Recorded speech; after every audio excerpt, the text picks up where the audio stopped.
आज हामी जाँदैछौँ फन पार्क। Hello everyone. आज बच्चाको छुट्टीको दिन कति रुममा बस्ने भनेर मैले चाहिँ एकछिन फ्रेस हुन्छन् बच्चाहरू भनेर लिएर जाँदैछु यिनीहरूलाई रेडी पारेर फन पार्क। साथीहरू म चाहिँ फन पार्कमा पुगेर टिकट काटेँ हैन। अनि टिकट काटेको क्लिप चाहिँ लिन पाइनँ। बाबु चाहिँ मजाले खेलिरहेछ, इन्जोय गरिरहेछ। नानीले चाहिँ खेल्न पाइन।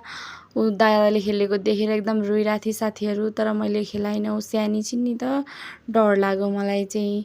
आफ्नो बालापन चाहिँ जस्तै भए पनि आफ्नो नानी बाबुको चाहिँ बालापन एकदमै राम्रो होस् जस्तो लाग्छ है साथीहरू मलाई चाहिँ।